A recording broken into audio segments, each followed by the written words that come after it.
Good morning and welcome. Thanks for coming to the service, by the way.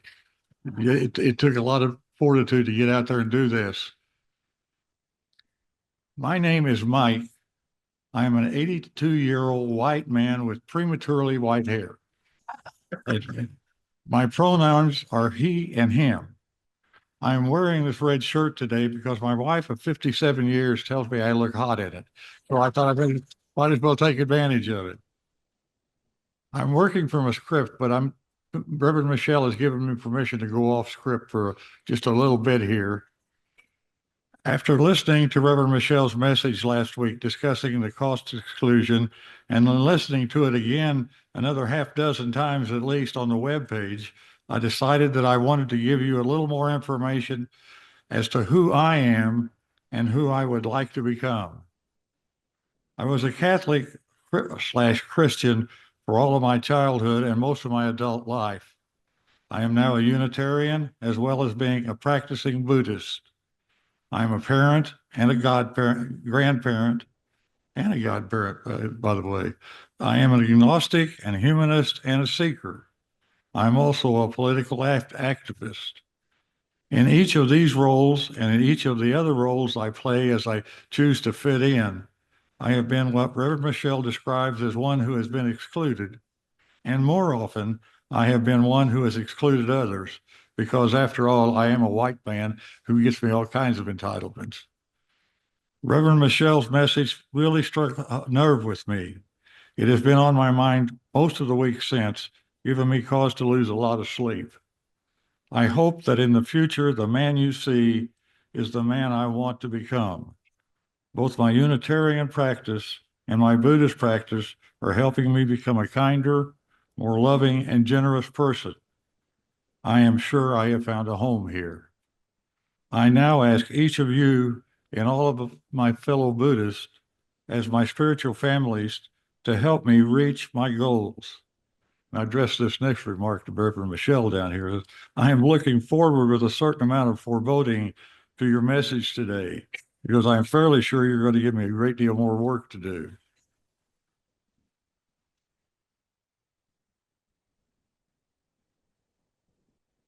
I'm going back to the script, so I got to find my place now. If this is your first time here, or your third, or your 50th, and I know it's more than 50 for a good many of you, we welcome you. Let us begin by acknowledging that we are gathered on the traditional territory of Niu Konska people, known sometimes by the name Osage. The descendants of the people who were forcibly removed from this land make up the Osage Nation. We acknowledge their continued struggle for justice. The chalice lighter this morning in the sanctuary is Jesse.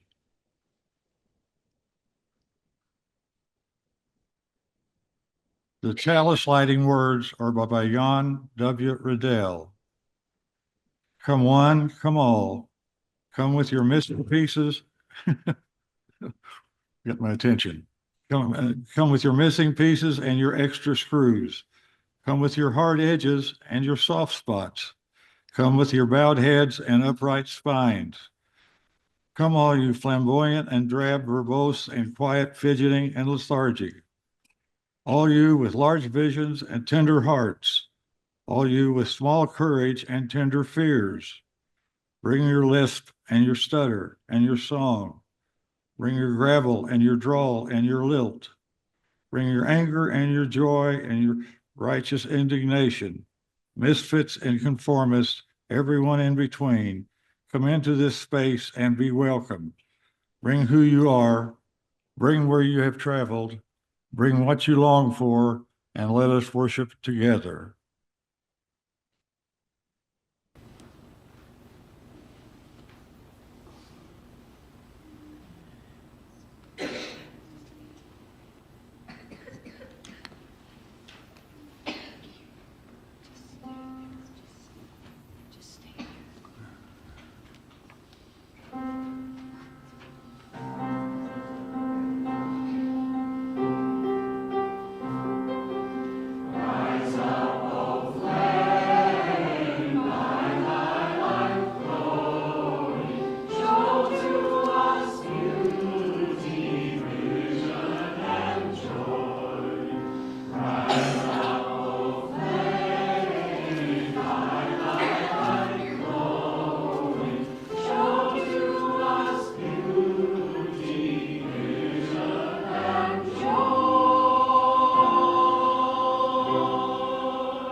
The opening words are by Reverend Gretchen Haley.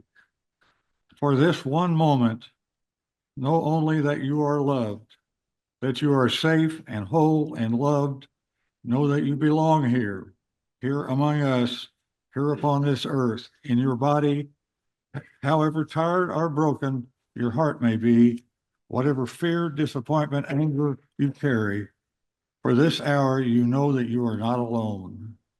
Feeling the presence of others surrounding you, breathing beside you and with you, discovering together the way our voices rise and fall together in harmony, in hope, claim there is a resilient freedom, the choice of love for light to live in joy, and gratitude and praise as a form of resistance.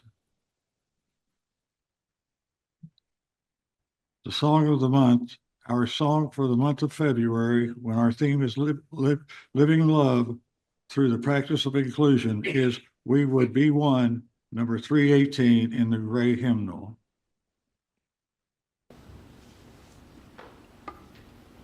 There's just a few of us here, so if you'd like to stand up, you can sing better if you're standing. If you don't want to stand, that's okay too.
Hello, my name is Amber and I use she and her pronouns. And I am wearing a little jacket thing, but the main thing about me right now is that I have a dog wrapped around my neck, a stuffed golden retriever dog, and you'll figure out why later when we sing a song about all the animals in the choir. All month we've been exploring how we can practice not leaving people, stories, and love for ourselves out. Please bear with me today. I chose to do this kind of on a whim because Jennifer couldn't be here. So if I messed up, just cut me some slack. Today, our kids will be lifting up our UU values of pluralism and how our faith calls us to learn from all the world's religions, while also exploring the way religions get left out and treated as untrue, immoral, or even evil. So with that in mind, I want to tell you a story, a true UU wisdom story called The Edict of Torda. A long time ago in Hungary, there was a young king named John Sigismund. King John was a wise ruler who wanted all the people in his kingdom to live peacefully and respect each other, no matter what religion they followed. In those days, people believed in different ways to worship God. Some people were Catholic, others were Protestant, and some followed the teachings of Unitarianism, which was a belief in one God. These different religions often led to arguments and fights because people couldn't agree on which way was the best way to worship. But King John Sigismund had a different idea. He wanted everyone to be able to believe what they wanted without being forced to follow one particular religion. He believed that people should be able to worship. It just kind of cuts off right there. I don't know. So in January of 1568, it says 457 years ago. That doesn't sound quite right, but maybe. King John made an important decision. He passed a special law called the Edict of Torda. This law said that everyone in the kingdom could worship freely according to their own beliefs. People could go to different churches, follow different religious leaders, and talk about their beliefs without being judged or punished. It was like saying, you are free to believe whatever you believe, and I will respect that.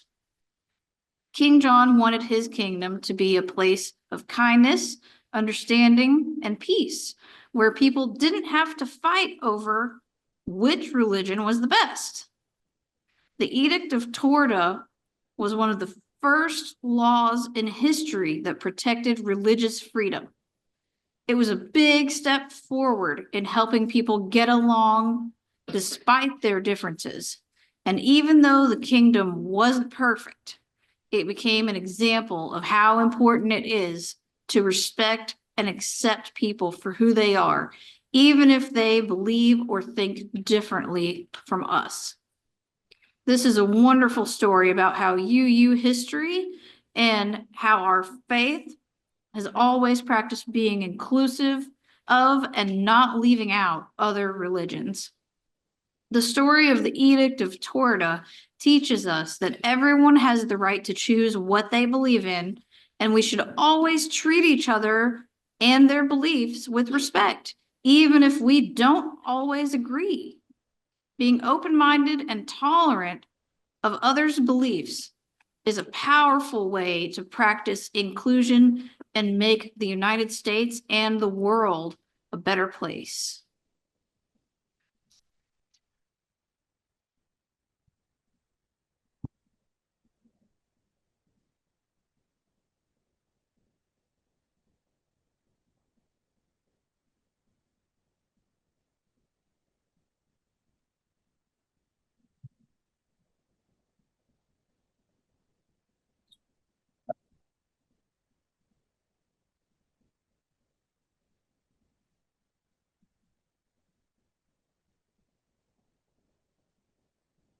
This week in UU history, the week of February 16th, Sarah Flower Adams was born February 22nd, 1805 in Harlow, Essex, England.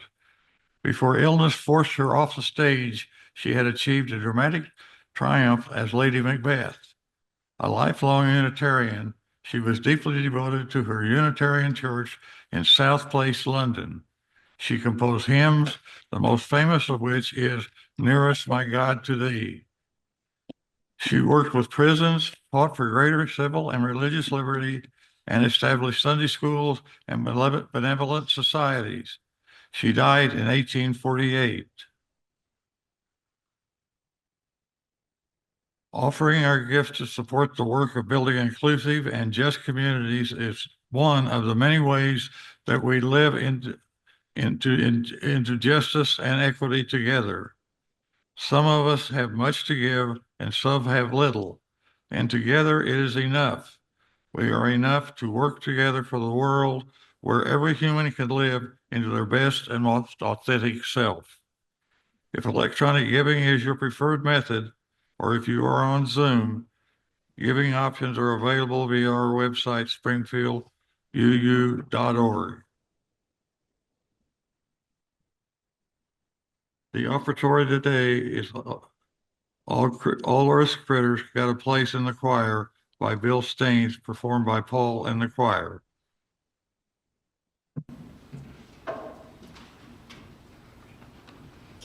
If you would like to sing along in the chorus on this, it's pretty simple. Earth's critters got a place in the choir. Some sing low, some sing higher, some sing loud on the telephone wire. Some just claps their hands and paws and anything they got now. I guess I better get the words out.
Follow that act.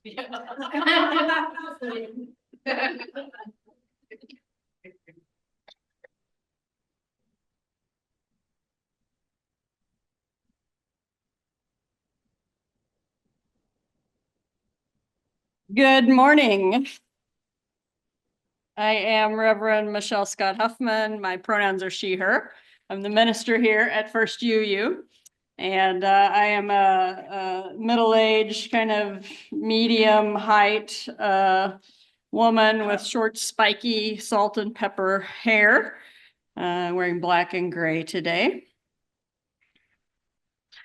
On the third Saturday of last month, we held, as we always do, a Sunday service planning meeting where we share a wide invitation for whomever would like to participate in a brainstorm session to lay out the Sunday services for the coming month.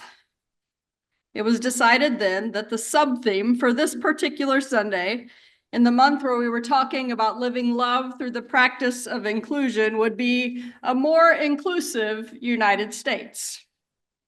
We knew at that time there would be much to say about our shortcomings as a country when it comes to inclusion and our hopes that we might do better. But this was 2 days before the inauguration of Donald Trump, and we really had no idea how bad it would get and how fast it might happen. What I'm going to say today will be uncomfortable. I will specifically address groups that account for most of the people in this room. And we have to get past our fragility and be able to hear that. Because our unwillingness to face head-on the realities of ongoing racism, classism, sexism, heterosexism, ageism, and ableism is a part of what led us here.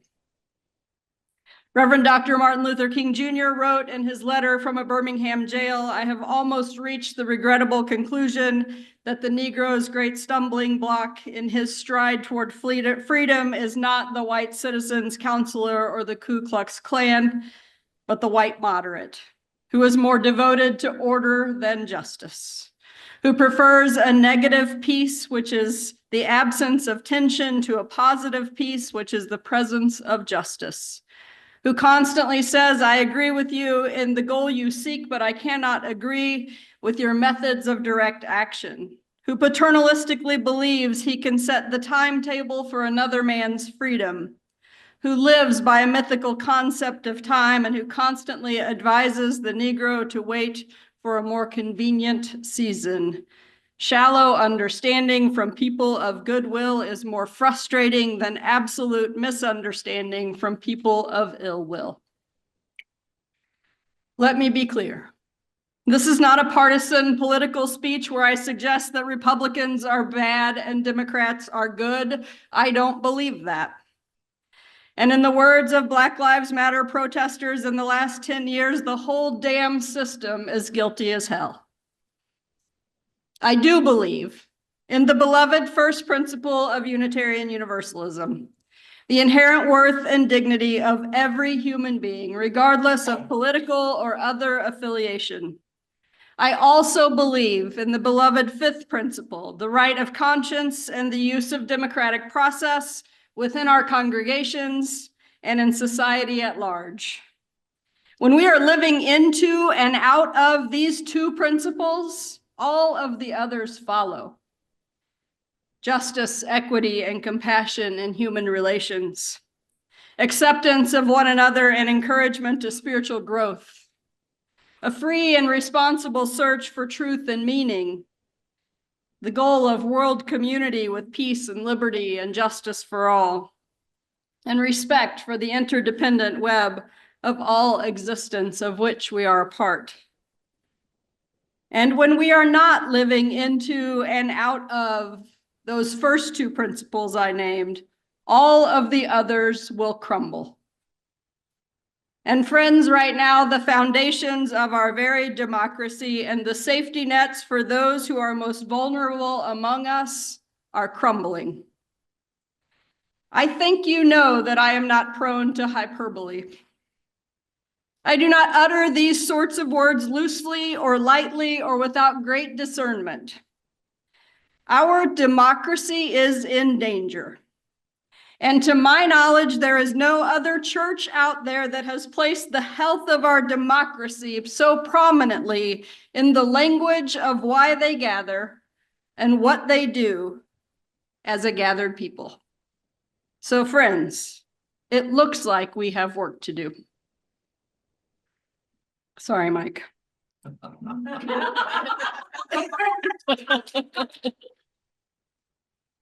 It is possible that we have so much work to do that I sat and stared at a blank screen for entirely too long before this message started coming together. And when I started to think methodically through all the parts and pieces that were to make up this week's service, I remembered that one of the notes from our planning session was the joyful realization that Toni Morrison and Audre Lorde share a birthday. And that birthday is this coming week, February 18th. We noted that it would be good to share a reading that honored both of these incredibly important women from our literary and artistic history. And as I began to spend some time in their work, the connections began to make themselves. First, let me say that Black women have been telling us for a long, long time that things are not okay, and we have to intervene. And sometimes when we have failed to read between the lines or to interpret the message and the art they have shared, they have just come right out and said it. So in 1995, in the Journal of Negro Education, Toni Morrison shared her essay, Racism and Fascism, which also appears in her 2019 collection, The Source of Self-Regard. I want to share a lengthy but important part of that essay with you now. The forces interested in fascist solutions to national problems are not to be found in one political party or another, or in one or another wing of any single political party. Democrats have no unsullied history of egalitarianism, nor are liberals free of domination agendas.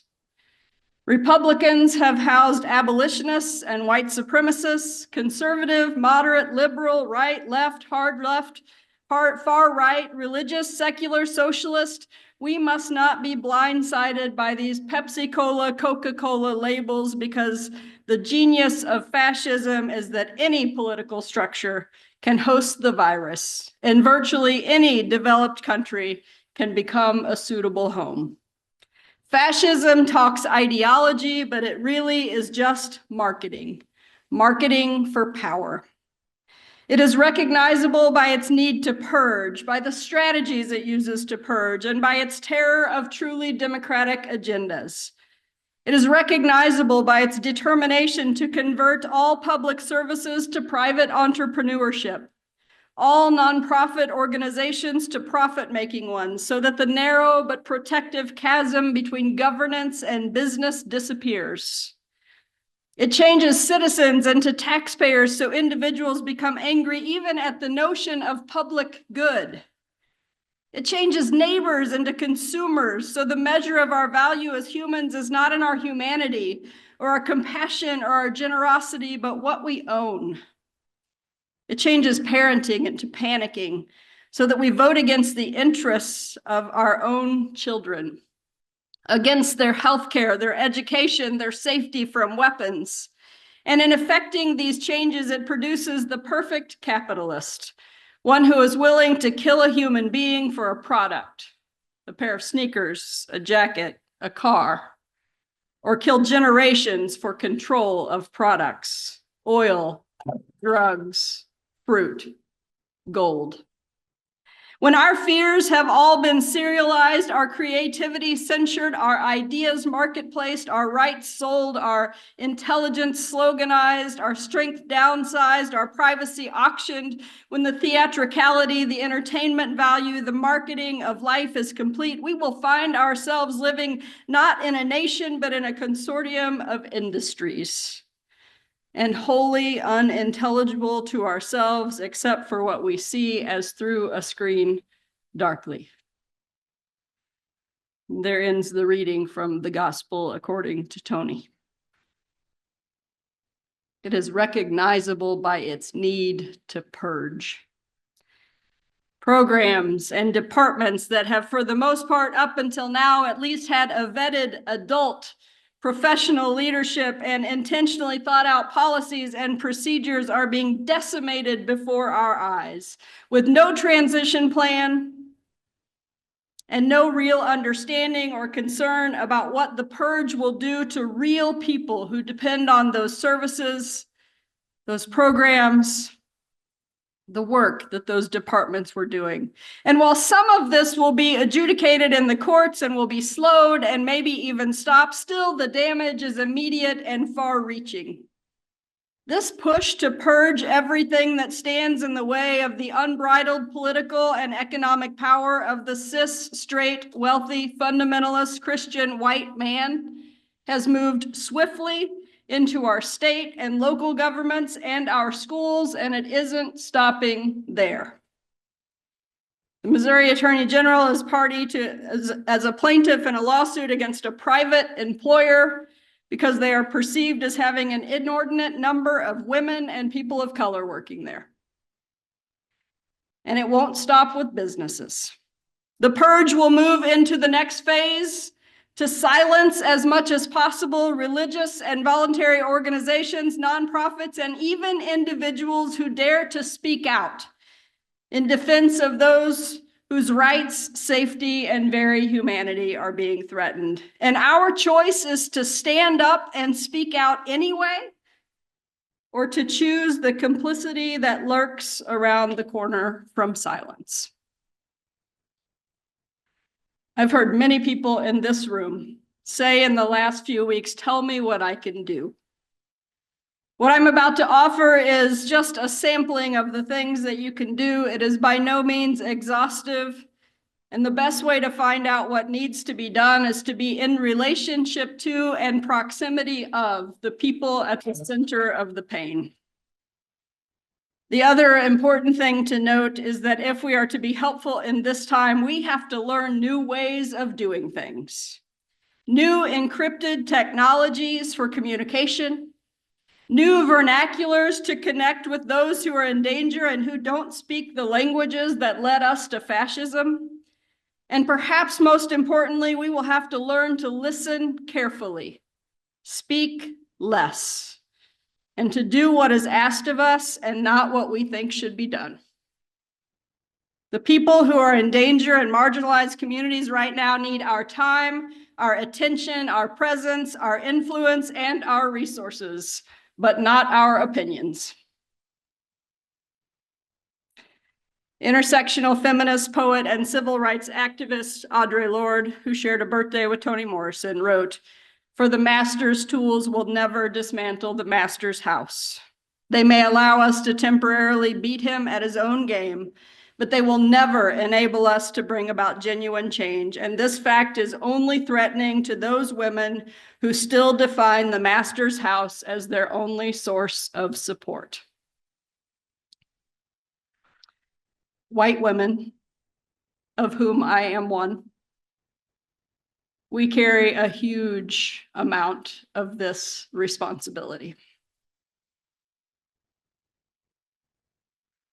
Most of us are only familiar with the master's tools, and it's time to get out there and discover a new set of tools and let those who have been using them for a long time train us in their use.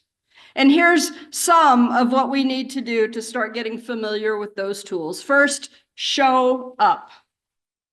Show up in the places where the people on the margins are organizing and doing their work. Show up, head down, sleeves rolled up, mouth closed, ears open, hands and feet ready, and just keep saying, "How can I help? What do you need? What can I do?" And to the best of your ability, whatever the answer is, do it. That's how we earn trust and the invitation to keep coming back. And that's important because we have to be building communities that can and will support one another directly when the broken systems come crashing down around us. Next, stand up.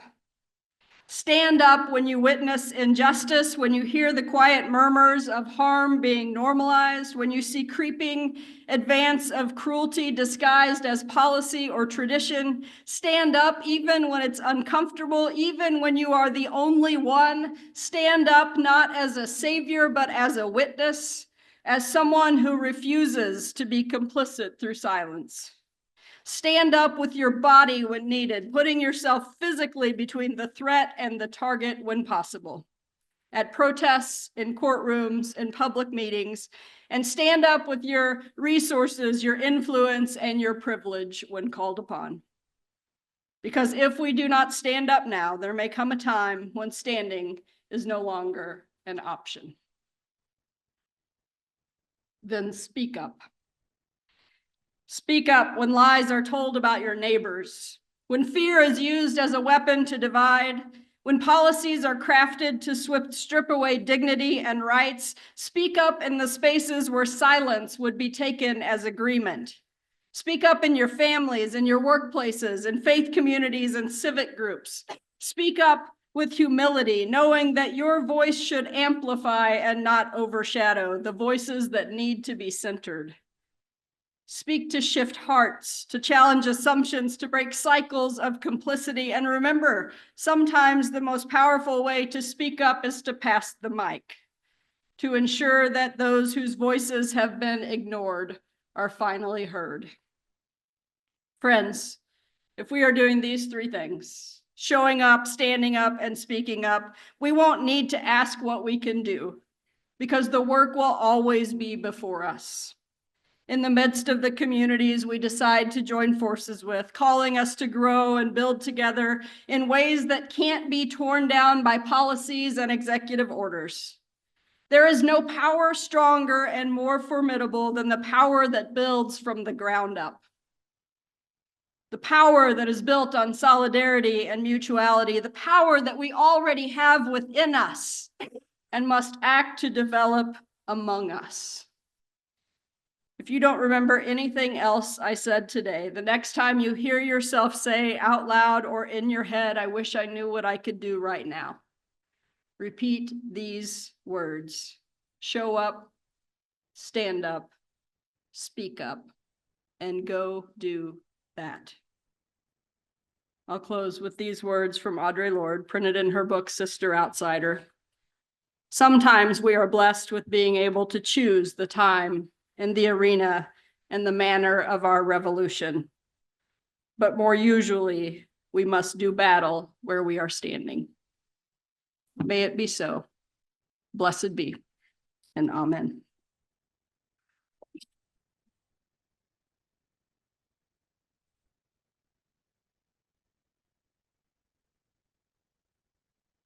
The interlude today is Abraham, Martin, and John by Richard Holler, performed by Christopher, Paul, and Eva. If you've never heard this song before, it is about the assassinations of Abraham and Martin and John and Bobby Kennedy, the two Kennedys, Martin Luther King and Abraham Lincoln.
Good morning.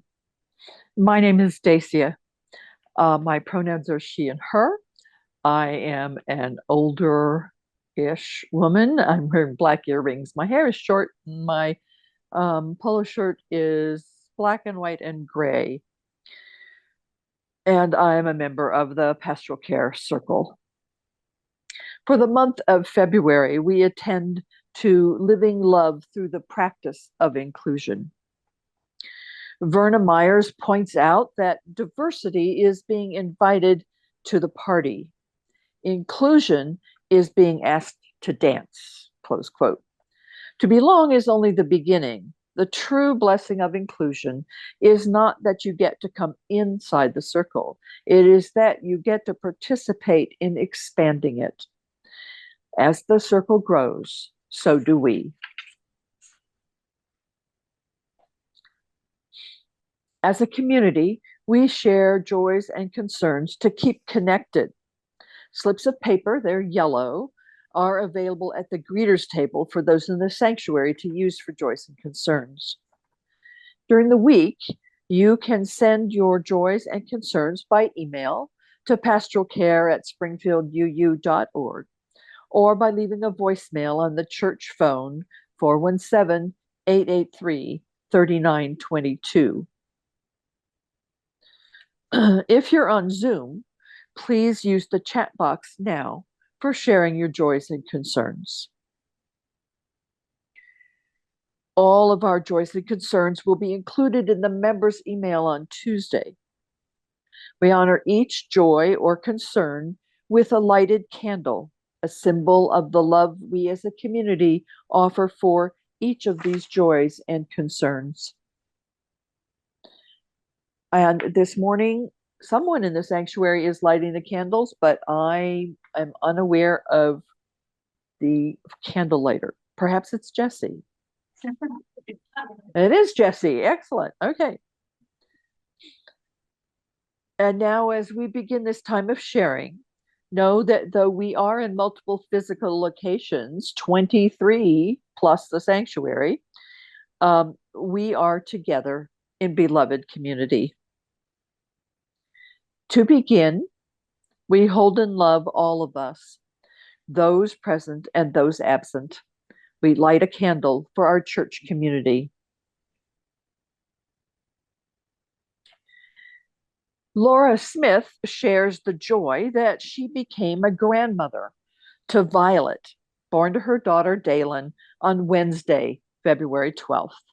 Mother and granddaughter are thriving. Dalen and Violet are home and cards are welcome. We light a candle of celebration for Laura, Dalen, and Violet. In addition to celebrating the arrival of Violet, Laura spent much of the week hospitalized. Gratefully, the pain that took her to the ER on Tuesday night abated. Multiple tests led to laparoscopic surgery on Friday. Laura is home and cards are welcome. We light a candle of concern for Laura's recovery and appreciation of the benefits of laparoscopic surgery. Sue Leach joyfully shares that after 4 months of unemployment, she has a job. We light a candle of celebration for employment. I, Dacia, was saddened this week to learn of the death of my cousin Kathy. We light a candle of sorrow for Dacia and her extended family. And I need to check the chat. Okay.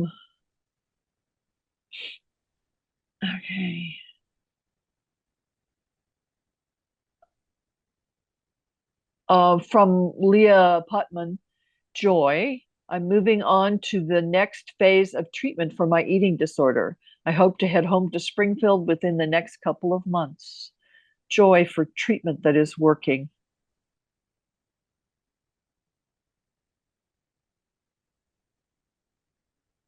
Okay. Are there written joys and concerns in the sanctuary?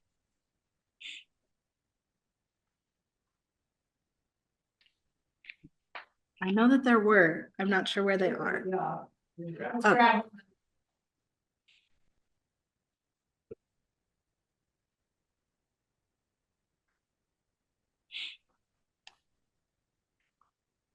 There is a challenge sometimes with the location issues. Okay, so there are 3 joys and concerns. Mhm. One from Ava? Era, sorry. I'm having another spinal surgery or procedure tomorrow. So good thoughts are welcome. So positive thoughts for Era. Era. Sorry. From Sue, I am joyful to have a job. Oh, we've already done that one. And then from me, thoughts for my husband as he is currently sick from what me and both of my kids dealt with. So a joy for me and my kids getting better and a concern for my husband. Thank you, Jesse. We honor the complex and heartbreaking struggles of our world. We light a candle for all who are impacted. And a concern, I think this is from Philly. I lost my grandson to stillbirth in August. It has been devastating, but through the pain, we are hopeful. My daughter is pregnant again, and the pregnancy is going well. We light a candle of both loss and hope. And in closing, for those joys and concerns that remain unspoken, we light a candle. We hold in our hearts and our minds each of these joys and sorrows. May our community of love ease sorrow and boost celebration. We are in multiple physical spaces. We still share space together here in intentional community. And now we pause for 1 minute of shared silence, followed by Spirit of Life.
As we prepare to go from this place, let us prepare to go forth with courage in our hearts and conviction in our steps.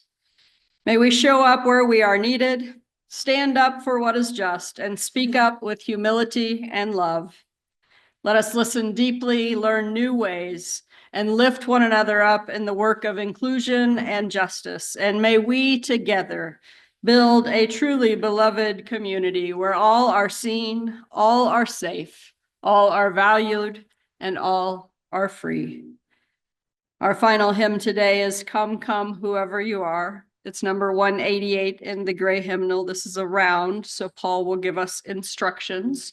Feel free to stand if you'd like or be seated. And after the song, we'll extinguish our chalice and close so you can remain standing or sitting or dancing. Maybe you want to dance. Here are your instructions. We're all going to sing it together once. This side is side one. This side is side two. That's as far as we're going. So after we all sing it through once, this side will take off. This side will take it twice as a round. Come, come, wherever you are, wanderer, worshiper, lover of leaving, ours is no caravan of despair. Come, yet again, come. Come, come, wherever you are, wanderer, cautious, wherever you are, ours is no caravan, lover of leaving, ours is no caravan of despair. Come, yet again, come. Wanderer, cautious, wherever you are, ours is no caravan, lover of leaving, ours is no caravan of despair. Come, yet again, come.